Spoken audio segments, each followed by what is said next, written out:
Rádio Coringão, de torcedor para torcedor.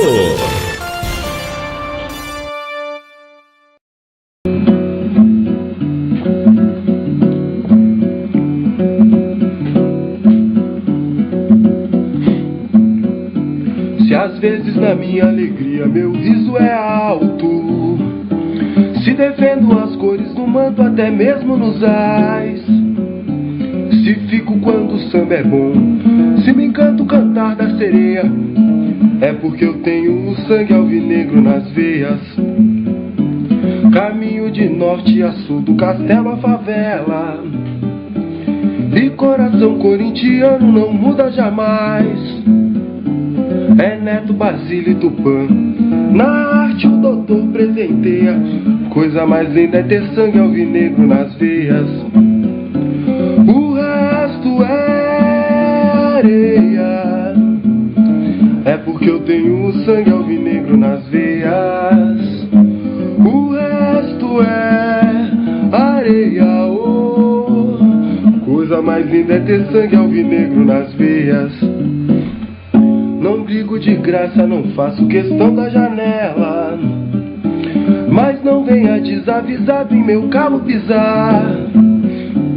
Eu olho se a coisa tá estranha, eu acho se a coisa tá feia, é porque eu tenho o sangue alvinegro nas veias. A vida em filosofia de parte do alto, do asfalto pro campo mais uma batalha ao luar. São Jorge matou o dragão, vinga o povão que incendeia. Coisa mais linda é ter sangue alvinegro nas veias. O resto é areia. Boa tarde, nação corintiana, são 16 horas 29 minutos deste dia 3 de novembro de 2014. Segunda-feira, dia da lua. De lua em sua fase crescente. Uma chuva aqui na Zona Leste que se aproxima, aliás, um temporal belíssimo. E a lua chega à sua fase cheia nesta quinta-feira. E São Jorge Padroeiro nos guarnece hoje e sempre. Aqui quem fala é Felipe Martins Gonçalves. E eu estou de volta ao Bunker Corintianista, a nossa Rádio Coringão, que pode ser ouvido em todo canto deste nosso mundão. Esse programa é transmitido nessa tarde agora, ao vivo, e vai ao ar novamente nesta noite, a partir das 21 horas. O nosso Brujo Domingos colocou os programas no YouTube. Para quem quiser, é só acessar ali, desde 1910, no YouTube. E aliás, eu queria fazer uma errata, né? Todo mundo erra. E eu mesmo erro, e eu confesso meus erros. Quando eu digo ali no programa, acho que no primeiro, sobre os Neandertais, tem uma hora que eu falo de Neandertal, mas eu queria falar de Cro-Magnon, que era um tipo de Homo sapiens. Mas enfim, está recomeçado este nosso velho novo programa. Recomeçamos, portanto, desde 1910. Hoje eu queria falar um pouco sobre o medo que existe naqueles que pensam em criar raízes no poder. Esse medo de que haja participação das pessoas, que eles julgam como ingerência, não é? Então é esse medo da ingerência popular nesses assuntos que os mandatários costumam tomar para si e não largar mais. Na edição passada, o programa número 3, este é o programa número 4, né, desta nova era, a gente falava sobre os patrícios romanos, da velha Roma. E ali a gente citou Gaius Julius Caesar, o Júlio César, o mais enriquecido patrício da história da República Romana. Aquele cara colocou no Senado figuras estrangeiras, causando entre os patrícios um temor, esse medo que existe naqueles que pensam em criar raízes no poder, né? E ele causou esse medo que, entre outras coisas, levou o Júlio a ser esfaqueado em pleno Senado. E vejamos, caros ouvintes, Júlio César não era um democrata, entre muitas aspas. Ou seja, ele não era alguém que estivesse preocupado em compor politicamente, ele não pensava na participação em si das pessoas nos assuntos públicos. Até porque ele comprou a maioria dos votos ali no Senado romano para criar as novas vagas no Senado. Ou seja, ele percebeu que essa era uma forma de aumentar o seu próprio poder. Os demais patrícios, em especial Catão, cobravam de Pompeu, porque eles estavam em um diumvirato, eram 2 cônsules, César e Pompeu. E o Catão cobrava do Pompeu uma posição desse Pompeu quando o Júlio estava enriquecendo nas suas campanhas lá na Gália. Enquanto o Júlio conquistava a Gália, o Senado ficou nas mãos de Pompeu e todo mundo cobrava. Cadê o Júlio César? Ou seja, ele estava lá, conquistando, pilhando e escravizando. Porque era assim que um patrício romano enriquecia, caros ouvintes. E por isso, nenhum patrício na história da República foi tão rico quanto Júlio César. Mas ele quis sobrepujar o poder dos outros patrícios no Senado. E assim, ele nomeou senador alguns chefes gauleses, o que escandalizou a elite romana. Esses patrícios que achavam que suas raízes eram firmes o suficiente para que não houvesse tamanha balbúrdia. Um chefe gaulês senador. Você quer balbúrdia pior que essa, para a época? Mas não se tratava, de jeito nenhum, de uma revolução, meus caros ouvintes. A estratégia era calculadíssima, como tudo que Júlio César fez. Roma tinha metade da sua população gaulesa, metade da sua população era de estrangeiros, sírios, egípcios, gregos e gauleses principalmente, mas gente de toda parte, númidas, enfim. Nessas conquistas do Júlio, ele acabou escravizando muitos gauleses importantes que tinham ido parar em Roma. Se ele quisesse tomar para si o poder, como ele queria, ele não poderia arriscar a sua posição com uma insurreição desses recém-escravizados. E mais, ele precisava desfilar o seu poderio, colocando o próprio chefe supremo dos gauleses humilhado na ponta da fila do desfile. Vercingetorix, já enlouquecido, subhumanizado, humilhado, ele poderia acabar causando uma revolta entre os escravos gauleses. Ou seja, nada mais natural que colocar alguns galo-romanos como senadores, para evitar essa que seria uma real balbúrdia. Foi tudo uma questão de cálculo. E esse grande patrício se provou um mestre nesses cálculos. A sua filha tinha acabado de morrer no parto e ela era casada com Pompeu. Essa delicadíssima virada na história determinou que a aliança entre os dois, César e Pompeu, estaria terminada. E terminou de fato quando Pompeu não se casou de novo com alguma mulher da família do Júlio, mas com uma filha de um senador aliado a Catão.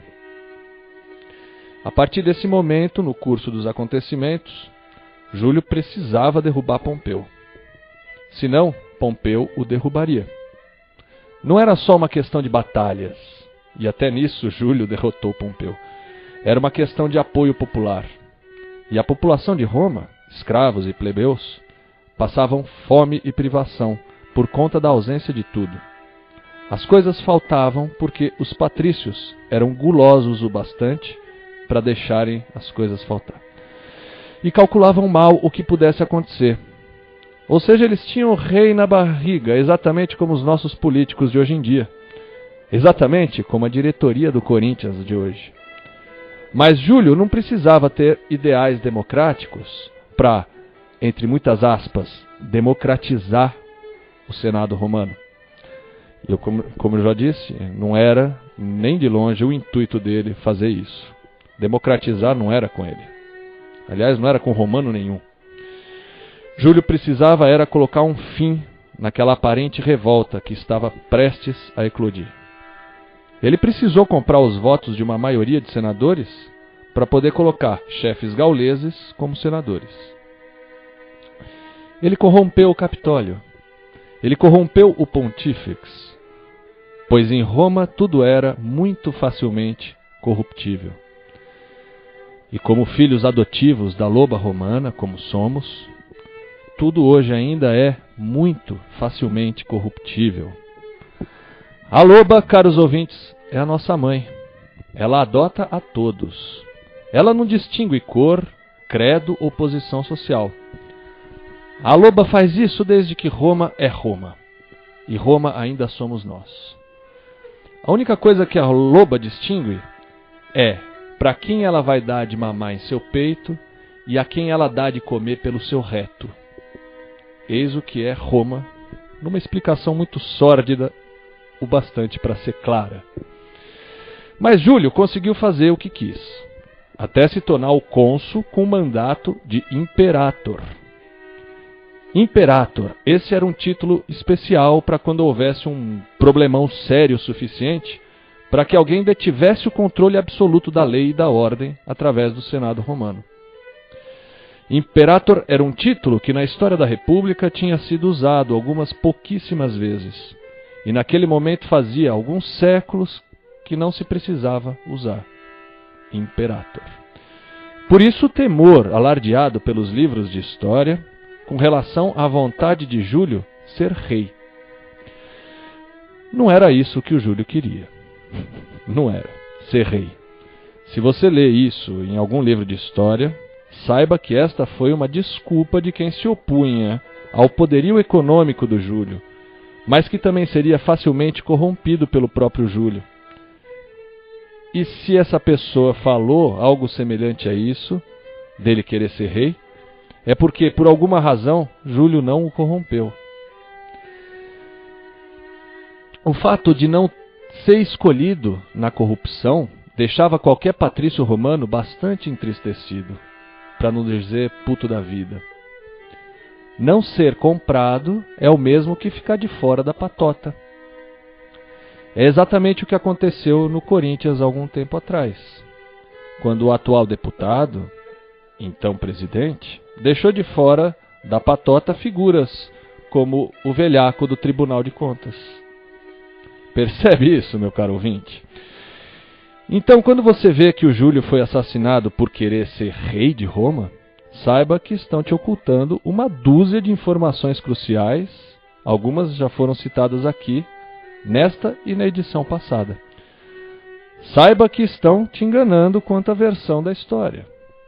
Júlio foi assassinado no Senado, mas as razões disso são mais psicológicas e religiosas do que políticas. Na verdade, um dos cabeças da conspiração contra Júlio, depois que ele já tinha derrotado Pompeu na guerra de Termópilas, famosa, e era já o cônsul imperator, foi o filho da sua amante, o tal do Marco Júnior Brutus. Outro engano dos manuais de história que se propagam nas escolas, Brutus não era filho adotivo do Júlio. Na verdade, desde o início da sua vida política, Brutus já tinha Júlio como um patrício rival, com um acréscimo do ciúme que ele sentia com relação à sua mãe, perdidamente apaixonada por Júlio.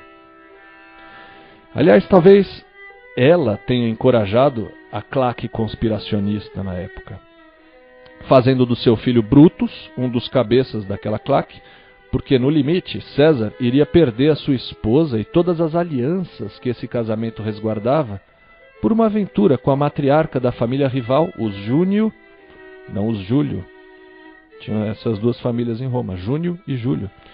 Essa mãe do Brutus acabou sendo publicamente humilhada quando o Júlio interrompeu a relação entre os dois, e ela guardou o rancor o resto da vida. Como já dissemos anteriormente, a história é feita de sangue, carne e ossos. A carne é passível de rancor, então a história será sempre temperada pelo rancor. No caso do Júlio, esse tempero deu o tom da sua morte. Mas não foi isso que causou a sua morte.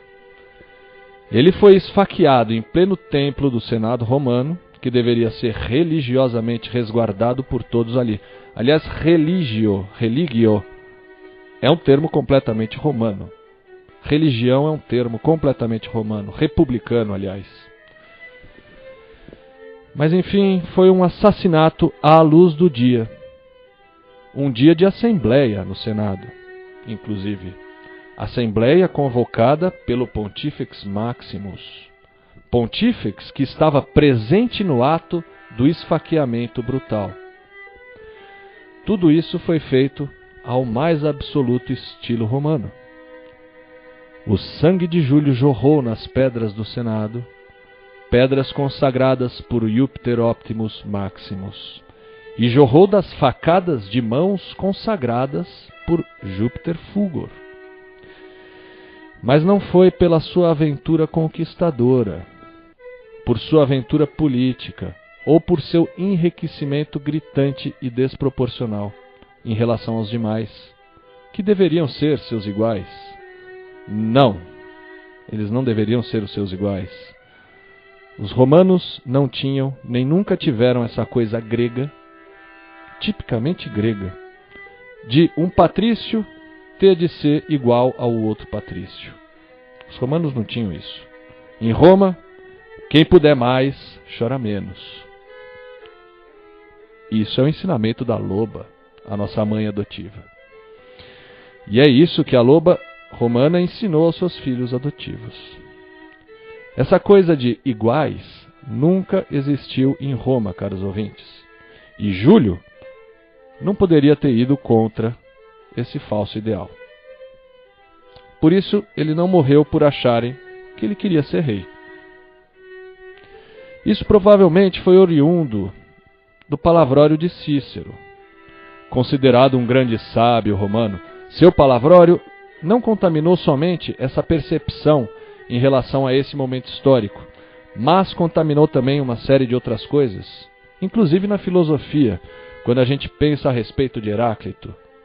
Cícero foi quem disse que Heráclito era obscuro e não saberia, como romano que era, distinguir o que quis dizer obscuro em relação a Heráclito.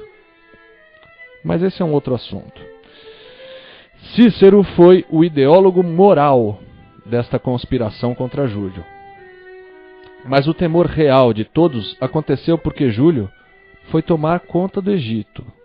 Veja bem, por pura precaução econômica. Tudo calculado, percebam, caros ouvintes. Tomar conta do Egito, naquela época, significava garantir que os grãos de trigo chegassem ao porto de Óstia. Ou seja, que o pão chegasse às bocas dos plebeus e escravos, para que a balbúrdia não tomasse conta da cidade de Roma. Para tanto, precisou conter uma rebelião lá no Egito e garantir que a sua aliada, Cleópatra Filopator, seguisse como rainha daquele reino. Nos livros de história fala-se muito de Cleópatra, que seduziu o cônsul imperator, e depois seduziria também o Marco Antônio, seu general, que tomou conta de tudo o que Júlio deixou ao ser assassinado. Mas isso é uma birrinha histórica, porque ela é mulher, e mulher não tem vez em Roma. Cleópatra estava garantindo o seu quinhão de poder no mundo, estava garantindo que seu reino fosse seu e de ninguém mais. Mulherzinha porreta, portanto. Fato é que ela seduziu sim Júlio, mas o mais importante foi ocultado dos manuais de história. Isso manual nenhum vai falar. E esse mais importante, que estamos prestes a mencionar aqui, foi a razão crucial de Júlio ter sido assassinado em pleno Senado. Vejam, caros ouvintes, não existia uma pretensa igualdade entre patrícios a ser buscada. Mas um patrício é, e teria de ser sempre, um ser humano igual a todos os outros. Mais rico, menos rico, não importa, ele é um ser humano.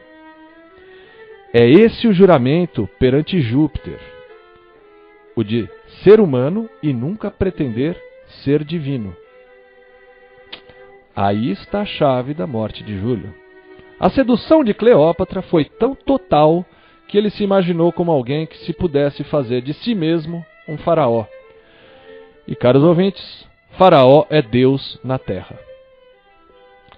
Um faraó não obedece mais a Júpiter. Um faraó não obedece mais a nenhum deus.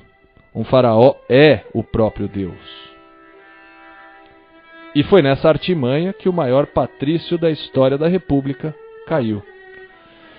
Achar que poderia ser Deus no lugar de Júpiter. As punhaladas dos açougueiros em pleno Senado mostraram aos demais patrícios que em Roma não há Deus, senão o Deus dos deuses. Era apenas isso que eles estavam resguardando nessa conspiração contra Júlio César. Todo o resto, promovido por Júlio, continua a ser exatamente como era. Porque o seu filho adotivo e herdeiro completo, Otaviano, através do mesmo Cícero, o conspirador, alçou o posto de cônsul, com pouco mais de 2 décadas de vida.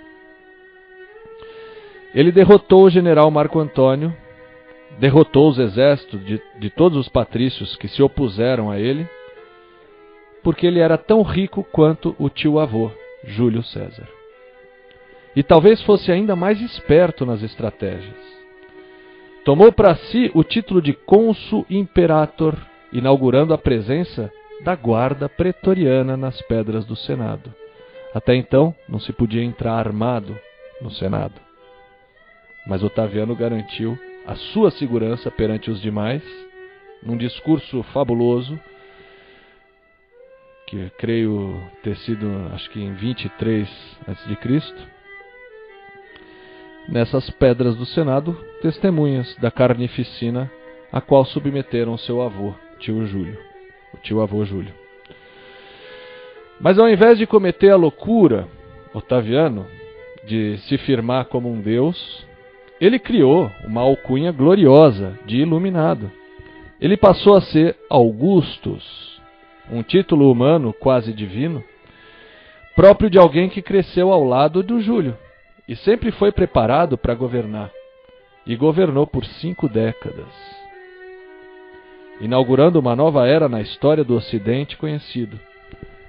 Somos o que somos hoje porque Otávio Augusto fez o que fez.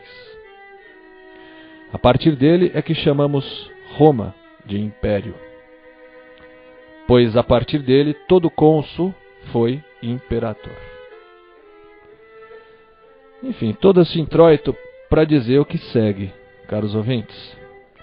Nossa situação no Corinthians é um tanto quanto análoga ao que Júlio encontrou em sua Roma. Por exemplo, hoje em dia existe um programa de compra de ingressos. E hoje em dia existe um estádio, uma, entre aspas, casa própria, a se pagar. A conta não fecha, mas a diretoria fica chorando, perdida, sem saber como vai fechar essa conta. Igualzinho o Senado. Hoje em dia a gente tem a faca e o queijo na mão, mas esses que batem a mãozinha no peito para dizer quem manda aqui sou eu, estão estragando o queijo e estão enferrujando a faca. E são tantos ali dentro que batem a mãozinha no peito e arrotam quem manda aqui sou eu, que o futuro do Corinthians, caros ouvintes, se faz tenebroso. Ao invés de transformar o tal do fiel torcedor em um instrumento que viabilizaria o pagamento dessa dívida que bate à porta, essa gente vai preferir falir o Corinthians. E é isso que vai acontecer se a gente não acordar.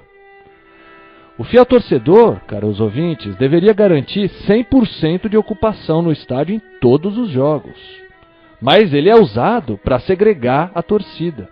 Ele é usado pela diretoria para elitizar a torcida, cumprindo a própria especulação imobiliária em Itaquera que o estádio causa.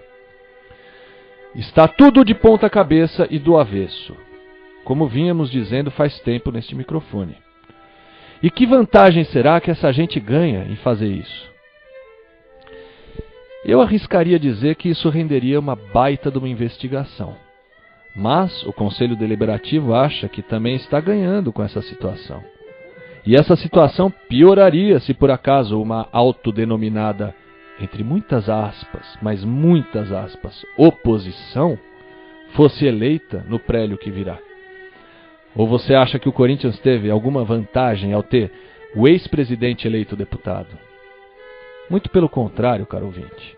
As raízes criadas estão aprofundando e secando o nosso solo. E é tão parasita que não se dá conta que vai morrer quando o solo secar. Aliás, é sem noção o cara ter sido eleito por gente que votou no partido contrário ao dele para presidente. O Corinthians é o Brasil visto por dentro, como diria o mestre Gordo. Mas é sobre o medo da participação efetiva das pessoas que a gente quer falar aqui hoje. O fiel torcedor é um plano de fidelização de cliente e nada mais. De cliente que se submete a uma fila virtual para subir em cima do outro cliente. É uma disputa entre clientes. O produto mais caro sobra, porque não tem cliente. Não tem demanda. E depois da disputa tem a gabação na rede social. É, portanto, um plano de fidelização estúpido.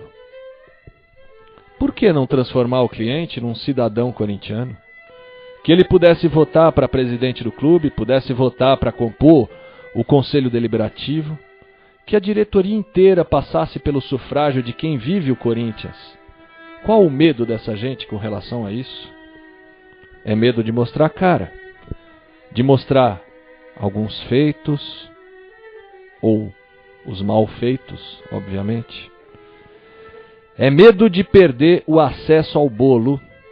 É medo de nunca mais vir a bater a mãozinha no peito para arrotar que quem manda aqui sou eu. Ou seja, é uma covardia muito comum na história da humanidade. Covardia vinda dessa vontade de criar raízes, por necessidade de não poder se ver sem esse ganho. Lembremos que a loba capitolina sempre nos fez corruptíveis. Que São Jorge nos guarneça hoje e sempre. Viva o Corinthians nosso de cada dia.